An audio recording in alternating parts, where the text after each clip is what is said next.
한 그리스도인들의 모임에서 이런 주제를 가지고 토론을 나눈 집회가 있었답니다. 그리스도인이란 도대체 무엇인가? 그리스도인의 정체성에 대해서 함께 토론할 수 있는 시간을 가지게 되었는데, 많은 참석자들이 각자 자기가 생각하는 그리스도인에 대한 의견을 개진을 하고 발표를 했습니다. 어떤 사람은 그리스도인이란 누구인가? 주일마다 교회에 예배 참석하는 사람이다. 그리스도인은 어떤 사람인가? 그리스도의 사랑을 실천하는 사람이다. 그리스도인은 어떤 사람인가? 그리스도의 일을 헌신적으로 감당하는 사람이다. 여러 가지 얘기들을 많이 발표를 했답니다. 여러분들은 그리스도인은 어떤 사람이라고 생각을 하십니까? 내가 그리스도인인데 나는 그리스도인으로서 어떤 사람이라고 자기의 정체성을 표현할 수가 있겠습니까?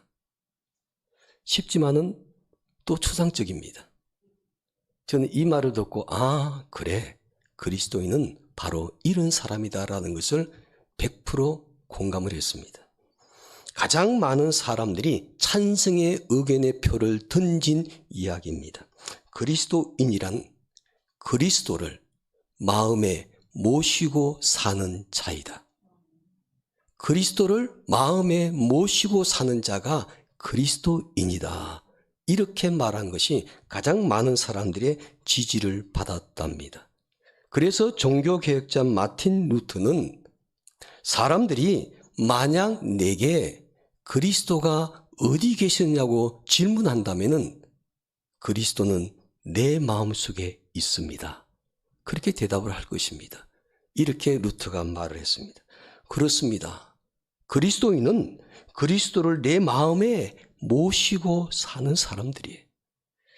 그분을 내 안에 인생의 주인으로 모시고 그분께 내 삶을 온전히 맡기고 오직 그분만을 섬기고 사는 사람이 진정한 그리스도인인 줄로 믿습니다.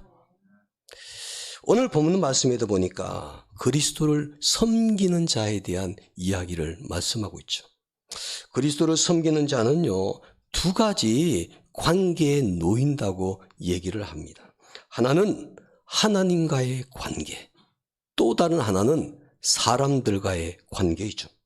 우리가 그리스도를 섬기기 전에는 세상 사람들과의 관계만 맺고 살아왔었잖아요. 그런데 그리스도를 믿고 난 이후로부터는 또 하나의 관계가 추가됩니다. 하나님과의 관계라는 거죠. 불신앙으로 살았을 때는 세상 사람들과의 관계만 신경을 쓰면 됐어요.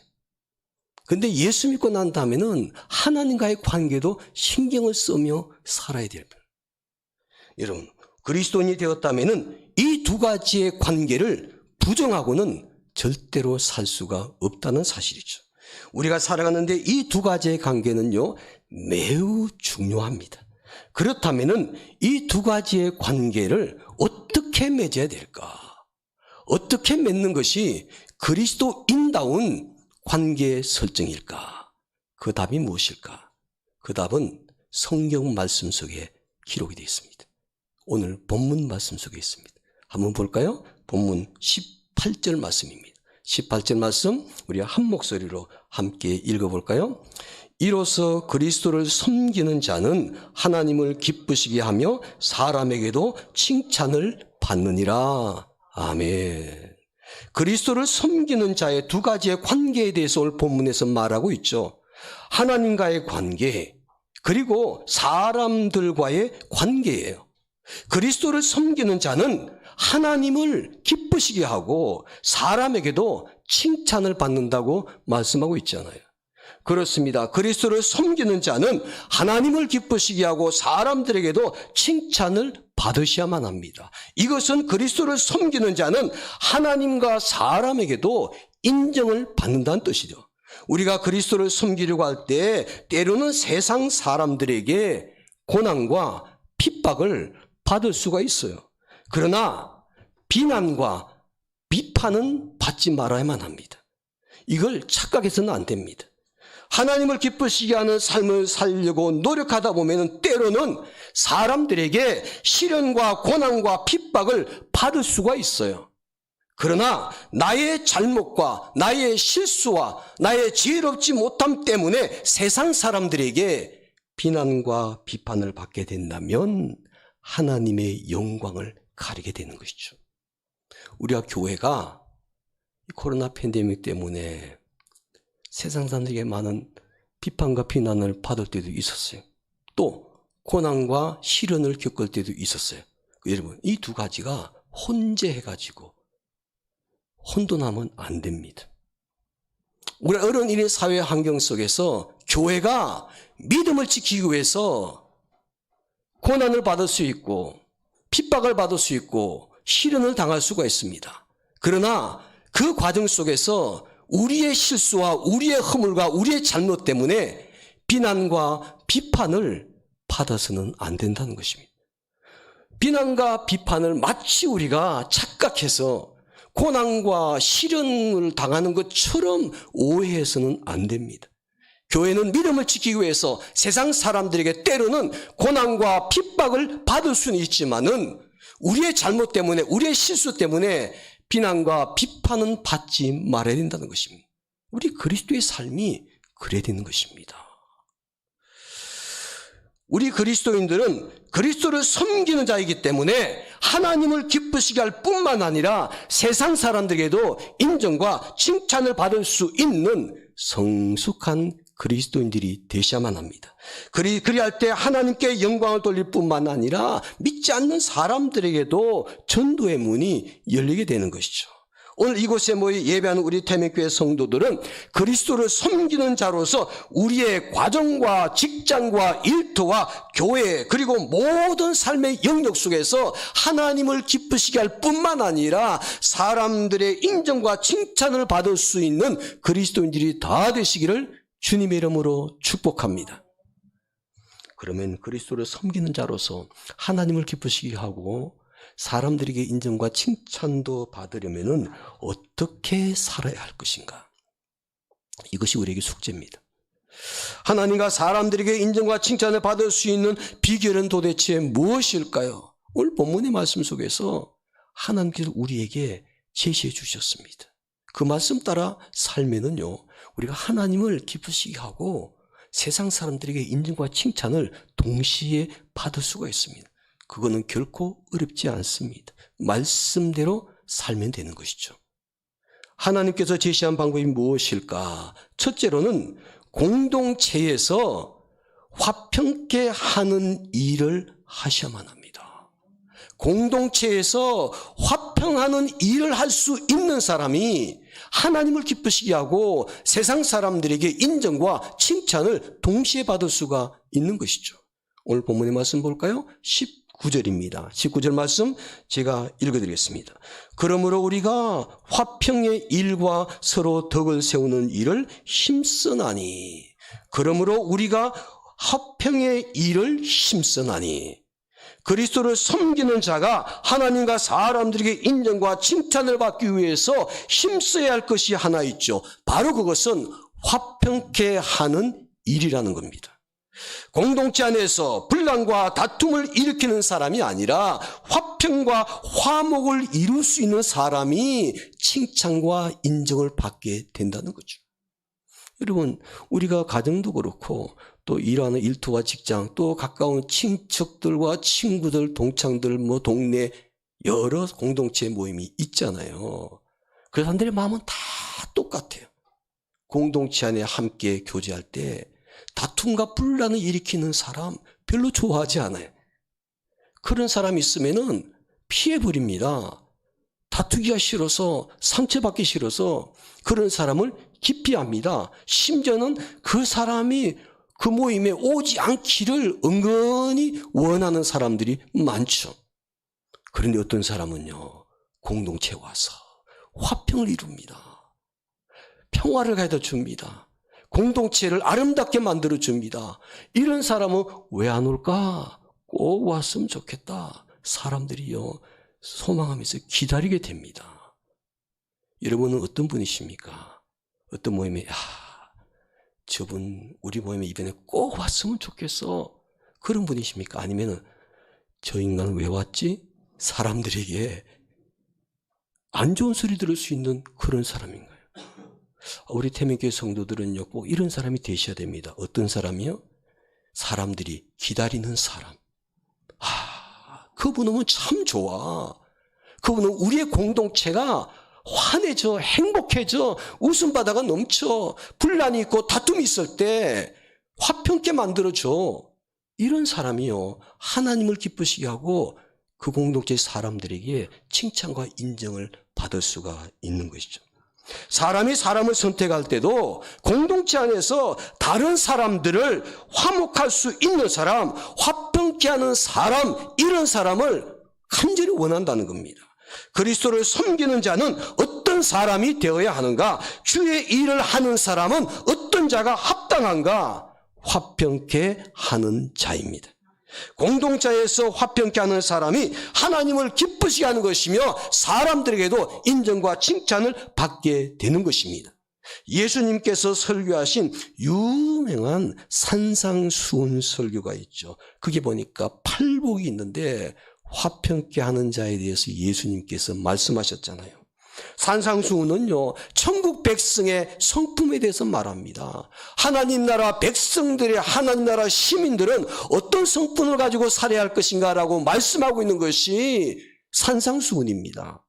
그게 보니까 마태복음 5장 9절에서 화평케 하는 자는 복이 있나니 저희가 하나님의 아들이라 일컬음을 받을 것이요, 그랬습니다. 어떤 사람이 복이 있다고 말을 합니까? 화평케 하는 자가 복이 있다고 말합니다. 이런 사람은요, 누가 보더라도 하나님의 성품을 가진 사람, 하늘나라 시민의 성품을 가진 사람처럼 사람들이 여겨준다는 것입니다.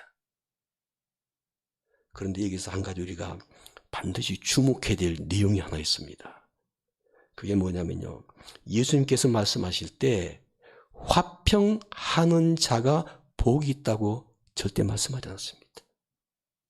화평하는 자가 복이 있다, 그렇게 말하지 않고 화평하는 자가 아니라 화평하게 하는 자, 이것이 중요합니다. 내가 나를 위해서 화평하는 마음을 가지려고 노력하잖아요. 누군가가 내 마음을 휘집어 놓습니다. 누군가가 내 마음을 상처를 줍니다. 그럼 나는 스스로 나 자신을 보호하기 위해서 스스로 마음을 다스리죠. 나는 화평해야 돼. 나는 마음을 편하게 가져야 돼. 스스로 자기의 마음을 다스리고 애쓰고 해서 스스로 화평을 누리는 분들이 계십니다. 그거 꼭 필요합니다. 근데 여러분, 이것은요, 세상 사람들도 할 수 있는 소극적인 자세입니다. 우리 그리스도인들은, 교회 다니는 사람들은, 천국 백성의 시민들은요, 소극적인 자세가 아니라 적극적인 자세입니다. 내가 마음의 화평을 스스로 누릴 뿐만 아니라 공동체 안에서 다른 사람들을 화평하게 만들 수 있는 적극적인 사람이 되셔야 한다는 겁니다. 이렇게 하게 될 때 하나님을 기쁘시게 하고 세상 사람들에게도 인정과 칭찬을 받게 되는 것이죠. 여러분, 예수님의 삶을요, 깊이 생각해 보세요. 예수님은 이 땅에 오셔서 자기만, 스스로만 화평한 삶을 사신 분이 절대 아니잖아요. 우리에게 화평한 삶을 살아라고 교훈하시죠. 오늘 본문에 이렇게 말해요. 절대 예수님께서 이렇게 말씀하십니다. 예수님 자신도 고난과 핍박 속에서도 화평한 삶을 누리셨지만은 또 다르게 적극적으로 제자들에게, 세상 사람들에게 화평을 던져주셨습니다. 화평케 만드신 분이셨습니다. 예수님은 소극적으로 스스로 고난 가운데에서도 화평한 삶을 누리신 것이 아니라 적극적으로 공동체, 세상 사람들에게 화평을 주는 그런 분이셨습니다. 그러므로 화평케 하신 그리스도를 섬기는 자는 공동체 안에서 다른 사람들을 화평케 하는 성도가 되어야 될 줄로 믿습니다. 내가 공동체의 분란과 다툼을 일으키는 존재가 아니라 오히려 공동체를 화평하게 하는 분이 되셔야 됩니다. 우리가 우리의 삶의 공동체인 가정에서도 그렇고요, 직장에서도 그렇고, 일터에서도 그렇고, 이 교회 안에서도 그렇고, 우리가 다른 사람들을 화평하게 만드는 일에 힘쓰게 된다면은 하나님이 기뻐하실 거예요. 그리고 공동체 사람들에게, 세상 사람들에게 인정과 칭찬을 받게 될 줄로 믿습니다. 우리가 어떻게 해야만이 하나님을 기쁘시게 하고 세상 사람들에게 인정과 칭찬을 받을 수 있을까요? 둘째 방법입니다.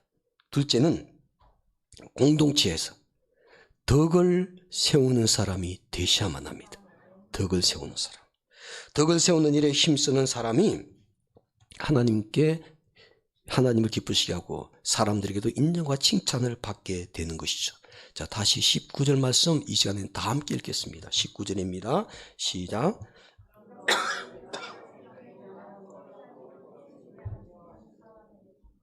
아멘. 그러므로 우리가 화평의 일과 서로 무엇을 세우는 일에 힘쓰나니? 덕을 세우는 일에 힘쓰나니. 두 번째는요, 덕을 세우는 일입니다. 공동체에서 덕을 세우는 사람이 하나님을 기쁘시게 할 뿐만 아니라 사람들에게 인정과 칭찬을 받게 될 것이죠. 다른 사람들에게 덕을 세운다는 것은 다른 사람들을 이렇게 하는 거예요. 유익을 주는 것입니다. 덕을 세운다는 것은 유익을 주는 거예요, 다른 사람들에게.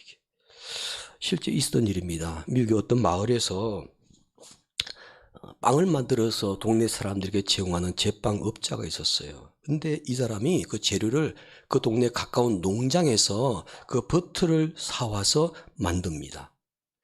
그런데 이 버터의 크기가 말이죠, 점점 줄어들어가는 겁니다. 버터의 크기가. 하루는 그 버터를 사서 저울 위에 올려보니까 아니나 다를까 그 농장의 버터의 무게가 많이 줄어 있는 거예요. 그러니까 눈속임을 한 거죠. 처음에 무게보다도 무게를 팍 줄여가지고 속여서 판 거죠, 버터를요. 화가 치민 이 제빵업자가 손해를 봤잖아요. 그래서 고소를 했습니다. 버터 공장 주인이 재판을 받아서 재판정에 서게 되는데 판사가 이렇게 질문합니다. 집에서 어떤 저울을 사용하고 있어? 그랬더니 제빵업자가 한 말이, 우리는 저울을 사용하지 않습니다. 그러면 어떻게 버터의 무게를 안다는 거예요? 아주 간단합니다. 1파운드짜리 빵의 무게를 똑같이 만들면 됩니다. 1파운드의 무게와 똑같게 만들게 됩니다. 그래서 판사가 묻습니다. 그럼 1파운드짜리의 빵은 어디에서 사오는 겁니까? 라고 물었더니요, 낙농공장 주인이 고소인을 가르치면서 바로 저 사람 농장에서 바로 사다가 먹습니다. 이렇게 말해요. 결국 이런 무슨 뜻이겠습니까? 버터의 양이 줄이는 이유는 딱 한 가지입니다. 제빵업자의 빵의 크기가 줄어들었기 때문입니다. 서로 그런 문제를 가지고 있어요. 여러분, 우리가 이것이 세상 속에 살다 보면요, 이런 일이 많습니다. 세상을 살아갈 때 공동 운명체로 서로 덕을 세우며 살아야 할 텐데 종종 보면은요, 자기 욕심만 채우려는 이기적인 사람들이 있는데, 그래서 주변 사람들이 그에게 많은 피해를 주는 사람이 있는데, 그러면 내가 먼저 상대방에게 덕을 세우게 되면은 반드시 그 유익이 나에게도 다가온다는 거죠. 우리가 속해 있는 공동체 안에서 내가 먼저 상대방에게 덕을 끼치며 살게 되면 나도 그 혜택을 누리게 되는 것이고, 그 공동체가 더욱더 아름다워지는 것이죠. 그러므로 공동체 안에서 덕을 세우되 그리스도를 섬기는 자인 우리가 먼저 어떤 사람이 되어야 되는가? 내가 먼저 덕을 세우는 사람이 되셔야 됩니다. 가정 안에서도 내가 먼저 덕을 세우는 사람이 되셔야 됩니다. 직장과 일터 안에서도 내가 먼저 덕을 세우는 사람이 되셔야 됩니다.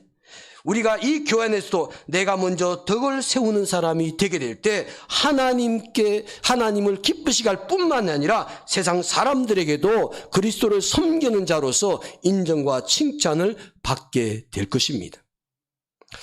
소설, 우화, 시 이런 것을 유명하게 한 100편 넘게 넣은 유명한 작가가 있습니다. 그런데 이 사람이 본래 외국인의 그 용병으로서 유럽의 그 전쟁의 전투에 참가를 하게 되었는데 그 전투에서요 패했습니다. 결국은 이제 적군에게 포로가 된 것이죠. 용병으로 들어갔다가 포로가 되어서 이제 포로 수용소에서 생활을 하게 됩니다. 이 감옥 생활이라는 것은 난생 처음 해보기 때문에 그 포로들의 감옥 생활은 너무 환경이 열악했어요. 그래서 그곳의 생활이 너무너무 비참했습니다.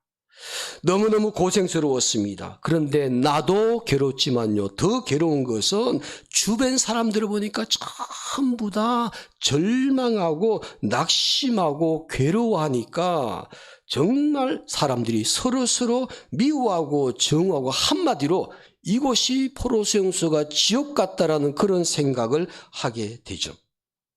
그는 이런 생각을 해봅니다. 어떻게 하면은 이 사람들을 좀 더 기쁘게 해줄 수 있을까? 어떻게 하면은 이 사람들에게 조금이라도 유익을 줄 수 있는 일을 내가 이 감옥 속에서 해볼 수가 있을까? 이런 생각을 하게 되었답니다. 그래서 그는 그 속에서 자기에게 주어진 달란트, 글을 쓰기 시작합니다. 소설을 쓰기 시작합니다. 소설 한 편 써서 사람들에게 읽어줍니다.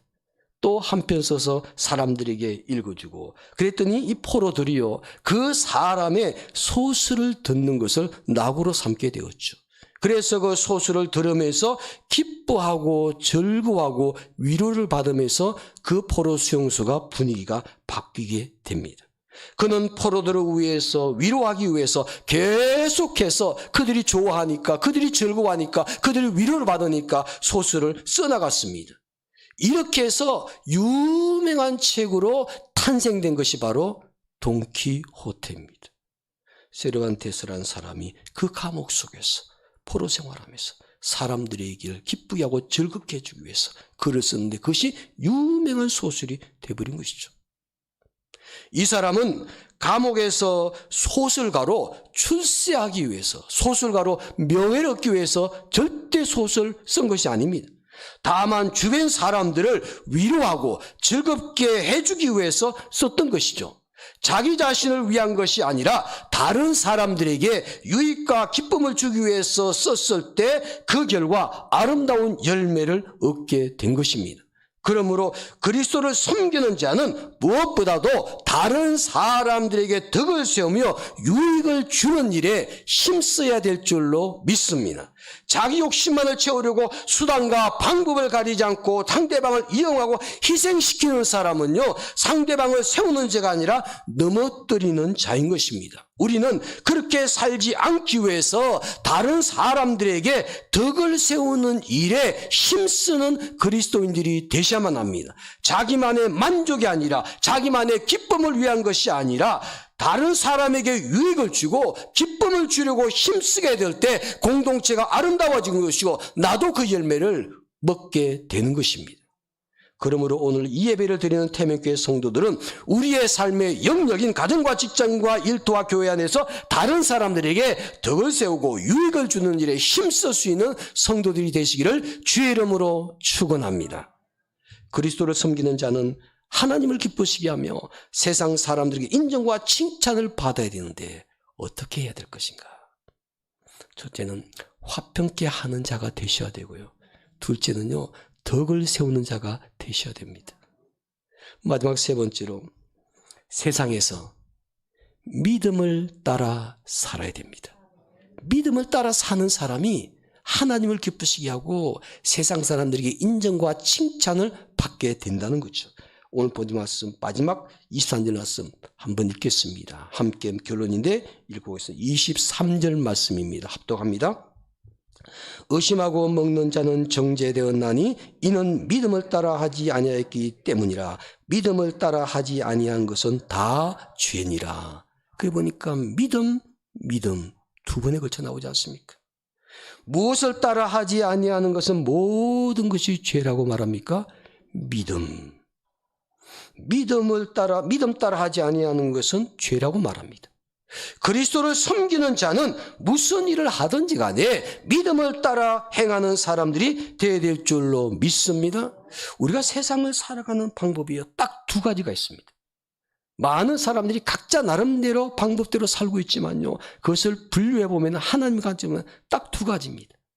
세상적인 방법으로 사는 사람이 있는가 하면은 믿음의 방법으로 사는 사람이 있습니다.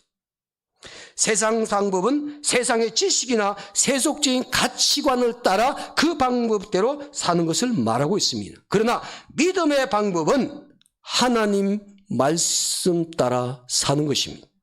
그리스도를 섬기는 자는 당연히 세상의 방법이 아니라 믿음의 방법대로 살아야 하는 줄로 믿습니다. 믿음이 없이는 하나님을 기쁘시게 할 수 없다고 성경은 분명하게 말씀하고 있잖아요. 하나님을 기쁘시게 하며 하나님의 인정과 칭찬을 받으려면 당연히 믿음으로 사는 사람이 되셔야 됩니다. 그리할 때 그 믿음으로 세상을 이길 수 있는 것입니다. 우리가 수요일마다 디모데서 말씀을 가지고 함께 묵상하고 있는데, 지난주 수요일 날에는요, 디모데의 마지막 자기 인생 고백에 대해서 함께 말씀을 나누었습니다. 디모데에서 보니까 디모데뿐만 아니라 바울도 이런 인생 고백을 합니다. 자기의 인생을 회고하면서 그의 노년의 죽음을 앞두고 이렇게 말합니다. 내가 세상에서 성공한 인생을 살았다. 내가 세상을 이기는 삶을 살았다. 그래서 내가 이제는 기쁜 마음으로 하나님께로 부름을 받아 나아간다. 바울이 이렇게 자기 인생에 대해서 단호하게 성공 스토리를 얘기를 합니다. 그러면서 바울이 인생 성공 스토리의 가장 키워드는 이것입니다. 나이가 들어가면서 노년이 될수록 지켜야 될 것들이 많이 있는데, 건강도 지키셔야 되고, 물질도 지키셔야 되고, 명예도 지키셔야 되고, 그런데 그것을 잘 지켜도 이거 한 가지 못 지키면요, 인생 실패자라고 말합니다. 그게 뭐냐면 믿음을 지켰으니. 디모데후서 4장 7절에 보니까 사도 바울이 인생 노년에 바로 죽음을 앞두고 그는 이렇게 고백합니다. 나는 선한 싸움을 싸우고 나의 달려갈 길을 마치고 믿음을 지켰으니. 바울은 노년에 내 건강을 지켰으니, 내 물질을 지켰으니, 아니면 내 명예를 지켰으니, 그보다 더 중요한 것은 믿음을 지켰으니. 그 믿음이 우리가 하나님 앞에 서는 순간 가장 아름다운 산물이 되는 것입니다. 하나님께서 우리에게 말씀하시나, 너가 세상에 살면서 건강을 지키다가 살아왔느냐? 물질 잘 지키며 살고 왔느냐? 명예 잘 지키며 살아왔느냐? 그거 묻지 않습니다. 하나님께서 우리에게 원하시는 것은 믿음을 지켰느냐? 어떤 환경과 상황 속에도 끝까지 믿음 포기하지 않고 주님 앞에 가는 그 순간, 주님의 부르심 받고 가는 그 순간까지 믿음을 지켰느냐? 이것이 하나님께서 원하시는 것이요, 관심사라는 것입니다. 우리 태민교회 성도 여러분들이요, 요즘처럼 믿음 생활하기 힘들 때가 어디 있겠습니까? 저는요, 코로나 팬데믹이 끝나고 포스트 코로나 시대가 되면요, 믿음 생활을 잘 해야 되는 것은 당연한데 뭔지 모르게 불길한 생각이 들어요. 사람들이 여전히 코로나 시대 속에서 사는 것처럼 믿음 생활이 이어질 것 같다는 생각이 들어요. 이 코로나 팬데믹 때 믿음을 지키지 못한 사람들이 많이 있잖아요. 우리 지금까지 잘 견뎌오셨습니다. 믿음을 지켜오셨습니다. 우리가 주님 앞에 설 때까지 다른 것 다 못 지키더라도 이거 하나만은 꼭 지킵시다. 믿음을 지킵시다. 바로 그리스도를 섬기는 자는 믿음으로 사는 사람이 되어야 되기 때문이죠. 오늘 하루 저와 여러분의 삶이 그리스도를 섬기는 사람의 향기를 드러낼 수 있는 성도가 되기를 원합니다. 이번 한 주간 동안도 그리스도를 섬기는 자의 모습으로 살기를 원합니다. 그러기 위해서 우리가 모두가 함께 공동체 안에서 화평하게 하는 사람이 되고, 덕을 세우는 사람이 되고 믿음으로 사는 사람이 꼭 되시기를 주님의 이름으로 축원합니다. 기도하겠습니다.